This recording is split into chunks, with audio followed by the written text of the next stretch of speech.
mengingat pembentuk undang-undang telah menghendaki Lembaga Perlindungan Saksi dan Korban diberikan kewenangan memutuskan adanya kasus-kasus tertentu, yaitu antara lain tindak pidana lain yang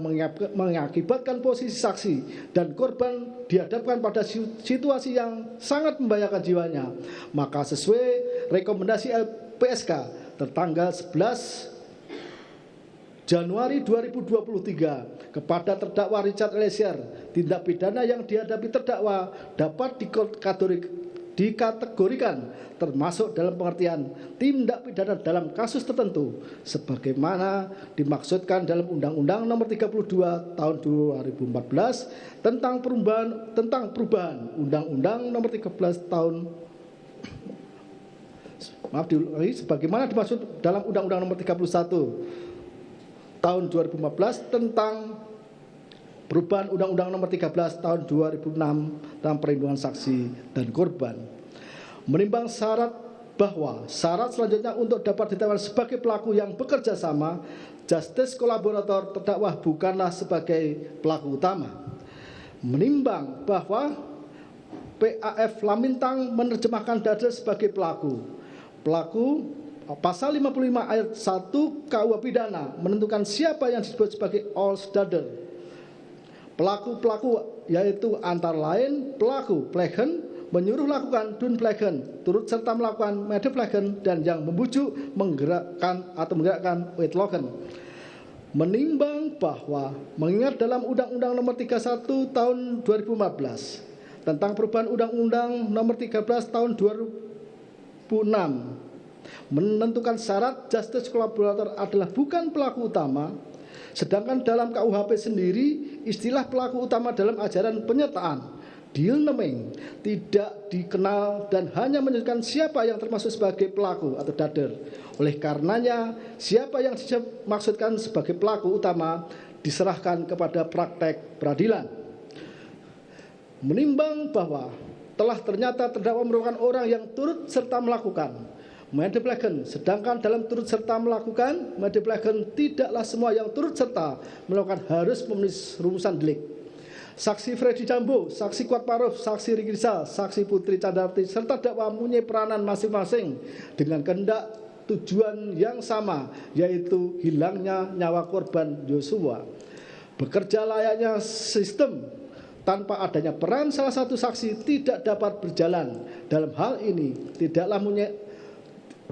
hal ini terdakwa mempunyai peranan sebagai orang yang menembak korban Yosua, sedangkan saksi Freddy Sambo pencetus ide, aktor intelektual, perancang sekaligus juga yang telah menembak korban Yosua, serta telah melibatkan para saksi lain termasuk terdakwa, sehingga saksi Freddy Sambo dipandang sebagai pelaku utama, sedangkan meskipun terdakwa benar sebagai orang yang melakukan penembakan terhadap Yosua termasuk pelaku tetapi bukan pelaku utama. Menimbang bahwa sebagaimana telah ternyata dalam perkara hilangnya nyawa korban Yosua merupakan perkara sedemikian rupa sehingga dapat diketahui banyaknya barang bukti yang tidak ditemukan, dirusak, dihilangkan, diganti, ditambah, bahkan telah menyeret pihak-pihak yang terlibat mengaburkan, merekayasa, menyesatkan sehingga banyak yang dihadapkan pada sidang kode etik serta telah diberi sanksi dari instansi kepolisian, bahkan beberapa di antaranya dipecat serta dihadapkan di muka persidangan. Menimbang bahwa fakta persidangan telah menunjukkan terdakwa Richard Eliezer Pudiang Lumiu telah membuat terang perkara hilangnya nyawa korban Yosua dengan keterangan yang jujur, konsisten, logis, serta bersesuaian dengan alat bukti tersisa lain yang ada sehingga sangat membantu perkara aku terungkap. Meskipun untuk itu menempatkan terdakwa dalam posisi dan situasi yang sangat membahayakan jiwanya, mengingat terdakwa praktis berjalan sendirian. Menimbang bahwa selanjutnya majelis telah menerima surat permohonan pengajuan amicus curiae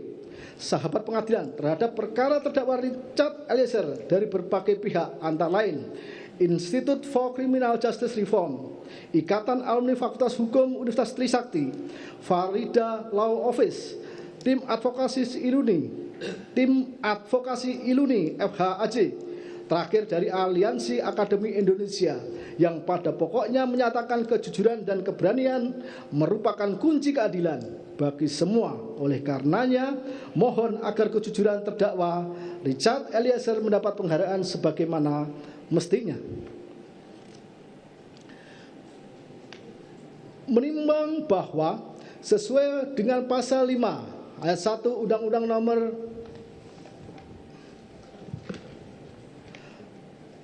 48 tahun 2009 tentang kekuasaan kehakiman, majelis tidak akan menutup mata dan merasa mendapat tekanan berkaitan dengan permohonan amicus curiae terhadap perkara terdakwa Richard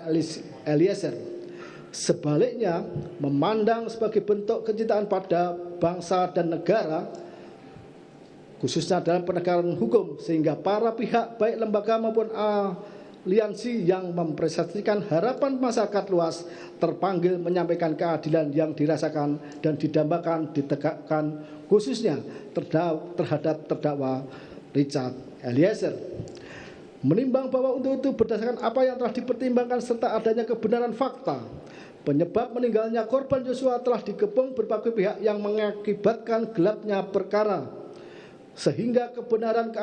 dan keadilan nyaris muncul terbalik. Maka kejujuran, keberanian, dan keteguhan terdakwa dengan berbagai risiko telah menyampaikan kejadian sesungguhnya sehingga layak terdakwa ditetapkan sebagai saksi dan pelaku yang bekerja sama, justice kolaborator, serta berhak mendapatkan penghargaan sebagaimana ditentukan dalam pasal 10A Undang-Undang Nomor 31 Tahun 2014 tentang perubahan Undang-Undang Nomor 13 Tahun 2006. Menimbang bahwa berdasarkan seluruh pertimbangan di atas dan ketika terdakwa Eliezer telah mengetahui bahwa perbuatannya sangat jahat, menyadari, menyesal, meminta maaf kepada keluarga korban Yosua, selanjutnya berbalik 180 derajat secara nyata, melangkah maju, memperbaiki kesalahan, meskipun harus melewati jalan terjal, berisiko demi kebenaran, dan hal itu telah terdakwa Richard Eliezer tunjukkan sebagai bentuk pertobatan. Maka menurut hemat majelis adalah adil apabila pidana yang dijatuhkan kepada terdakwa Richard Eliezer ditentukan sebagaimana dalam amar putusan.